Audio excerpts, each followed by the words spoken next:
Welcome to Velavan multi vlog channel.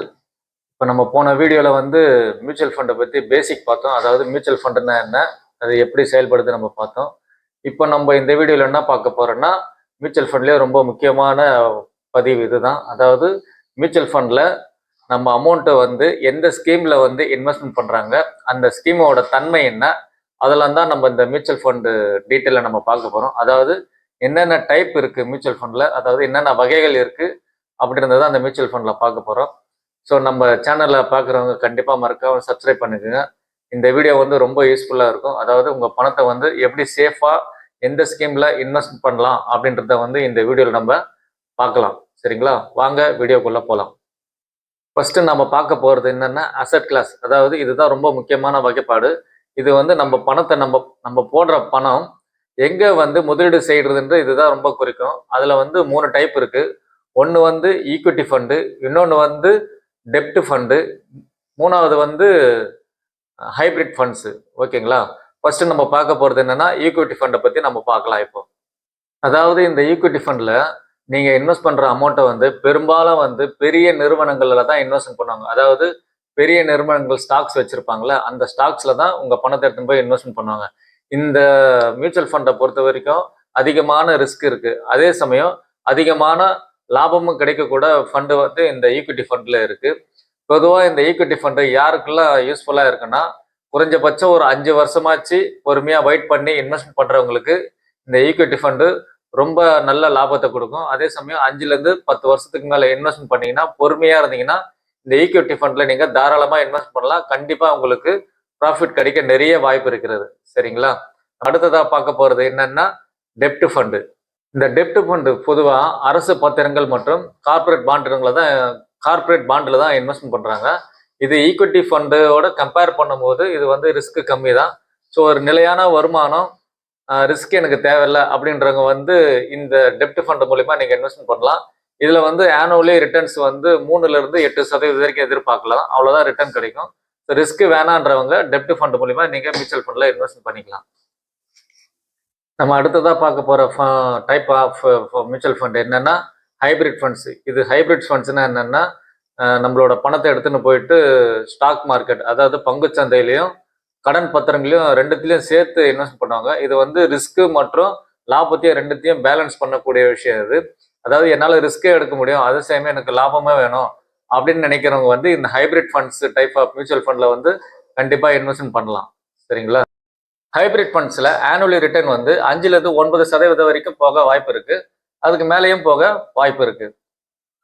நம்ம அடுத்ததாக பார்க்க போகிற மியூச்சுவல் ஃபண்ட் டைப் என்னன்னா மார்க்கெட் கேப் ஈக்விட்டி ஃபண்ட்ஸு. அதாவது மார்க்கெட் கேப் ஈக்விட்டி ஃபண்ட்ஸ்னா என்னன்னா, ஷேர் மார்க்கெட்டில் இருக்கிற, அதாவது பங்குச்சந்தையில் இருக்கிற பெரிய நிறுவனங்கள்லாம் இருக்குங்களா, அந்த நிறுவனங்கள்ல எவ்வளோ அவங்க சொத்து மதிப்பு இருக்கோ அந்த சொத்து மதிப்புக்கு ஏற்ற மாதிரி மியூச்சுவல் ஃபண்டில் ஒரு 4 ஸ்கீமாக பிரிச்சிருக்காங்க. அதுனா என்னன்னா, 1 large cap fund, 2 mid cap fund, 3வது ஸ்மால் கேப் ஃபண்டு, 4வது ஃப்ளெக்ஸி கேப் ஃபண்டுன்னு சொல்லுவாங்க.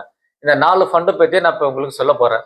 அதாவது லார்ஜ் கேப் ஃபண்டுனா என்னன்னா, இந்தியாவில் உள்ள முதல் 100 பெரிய நிறுவனங்களில் நம்ம அமௌண்ட் எடுத்துகிட்டு போய் இன்வெஸ்ட்மெண்ட் பண்ணுவாங்க. அதாவது அம்பானி, அதானி, டாடா, பிர்லா இது போன்ற பெரிய நிறுவனங்கள்லாம் ஷேர் மார்க்கெட்டில் இருப்பாங்கள்ல, அந்த நிறுவனங்களில் நம்மளோட இன்வெஸ்ட் பண்ணுற அமௌண்ட் எடுத்துகிட்டு போயிட்டு இன்வெஸ்ட் பண்ணுவாங்க.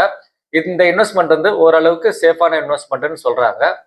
அடுத்ததாக பார்த்தீங்கன்னா மிட் கேப் ஃபண்டு. அதாவது மிடில் இருக்கிற, அதாவது கீழே இல்லாமல் பெரிய கம்பெனியும் இல்லாமல் நடுவில் மிடில் இருக்கிற ஷேர் மார்க்கெட் கம்பெனியில் எடுத்துன்னு போயிட்டு நம்ம அமௌண்ட்டை இன்வெஸ்ட்மெண்ட் பண்ணுவாங்க.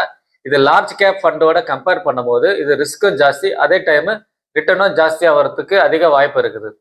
அடுத்ததாக பார்த்தீங்கன்னா ஸ்மால் கேப் ஃபண்டு. இந்த ஸ்மால் கேப் ஃபண்டு என்னன்னா, சிறிய நிறுவனங்கள் ஷேர் மார்க்கெட்டில் இருக்குது. அதாவது ரேட்டு ஷேரோட ரேட்டு 10 ரூபாயிலேருந்து 30 ரூபா, 5 ரூபா, 3 ரூபா அந்த மாதிரி கம்பெனிலாம் இருக்குது ஷேர் மார்க்கெட்டில்.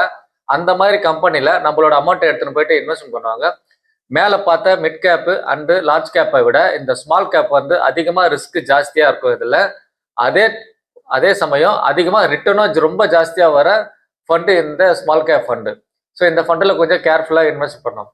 அடுத்ததாக பார்த்தீங்கன்னா ஃப்ளெக்ஸி கேப் ஃபண்டு. இந்த ஃப்ளெக்ஸி கேப் ஃபண்டில் என்ன பண்ணுவார்னா, ஃபண்டு மேனேஜர் அவருக்கு என்ன தோணுதோ அது மாதிரி மிட் கேப் அண்ட் லார்ஜ் கேப்பில் மாற்றி இன்வெஸ்ட் பண்ணுவார். மார்க்கெட்டை பொறுத்து, அதாவது ஷேர் மார்க்கெட்டை பொறுத்து மிட் கேப் அல்லது லார்ஜ் கேப்பில் மாற்றி இன்வெஸ்ட் பண்ணுவார்.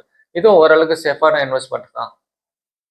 மியூச்சுவல் ஃபண்டில் மேலும் சில சிறப்பு வாய்ந்த ஸ்கீம்ஸ்லாம் இருக்குது. அது என்னன்னா இஎல்எஸ்எஸ் டேக்ஸ் சேவர் ஸ்கீம்னு சொல்லுவாங்க. இது வந்து வருமான வரி சட்டம் 80C கீழே வருது. இதில் இன்வெஸ்ட்மெண்ட் பண்ணும்போது நம்மளுக்கு வந்து வருமான வரி விலக்கு கிடைக்குது. இது வந்து நம்ம இன்வெஸ்ட்மெண்ட் பண்ணால் 3 வருஷம் லாக்இன் வரும். அதாவது 3 வருஷத்துக்கு நீங்கள் போட்ட பணத்தை வந்து எடுக்க முடியாது. ஆஃப்டர் 3 இயர்ஸ்க்கு அப்புறம் நீங்கள் போட்ட பணத்தை வந்து எடுத்துக்கலாம். இது ரிட்டர்னும் நல்லா கிடைக்கும் இதில், சரிங்களா? இன்னொன்று பார்த்தீங்கன்னா செக்டார்ஸ் ஃபண்டுன்னு சொல்லுவாங்க. இந்த செக்டார்ஸ் ஃபண்ட்ஸ் என்ன பண்ணுவாங்கன்னா பர்டிகுலராக பேங்க்கு, ஐடி செக்டாரு, அப்புறம் மெடிக்கல் செக்டாரில் தான், அதாவது பார்மா செக்டார்ஸில் தான் இந்த அமௌண்ட் எல்லாம் எடுத்துன்னு போயிட்டு இன்வெஸ்ட்மெண்ட் பண்ணுவாங்க. இதுவும் ஓரளவுக்கு சேஃபான இன்வெஸ்ட்மெண்ட் தான். ஸோ இது வரைக்கும் நீங்கள் பார்த்தீங்க மியூச்சுவல் ஃபண்டுன்னா என்ன, மியூச்சுவல் ஃபண்டில் என்னென்ன டைப் இருக்குது. ஸோ இதெல்லாம் உங்களுக்கு ஓரளவு புரிஞ்சிருக்குன்னு நினைக்கிறேன். இன்னும் 2-3 இண்டெக்ஸ் ஃபண்டு, நிஃப்டி ஃபண்ட்ஸ்லாம் இருக்குது. அதெல்லாம் இப்போதைக்கு உங்களுக்கு வேண்டாம். ஸோ இன்னும் டீப்பாக மியூச்சுவல் ஃபண்டில் போகும்போது தான் அதெல்லாம் உங்களுக்கு தெரியும். ஸோ இப்போ வரைக்குமே உங்களுக்கு ஓரளவுக்கு புரிஞ்சிருக்குன்னு நினைக்கிறேன். நம்ம சேனலை பார்க்குறவங்க கண்டிப்பாக இந்த சேனலை வந்து சப்ஸ்கிரைப் பண்ணி வச்சுக்கோங்க. மேலும் இன்னும் மியூச்சுவல் ஃபண்டை பற்றி யாரும் சொல்லாத டீட்டெயிலெல்லாம் உங்களுக்கு நான் வந்து நம்ம சேனலில் சொல்லுவேன். எந்த அளவுக்கு டீப்பாக உங்களுக்கு புரிய அளவுக்கு சொல்ல முடியும் அந்த அளவுக்கு நான் டீப்பாக சொல்லுவேன். ஸோ நன்றி, வணக்கம்.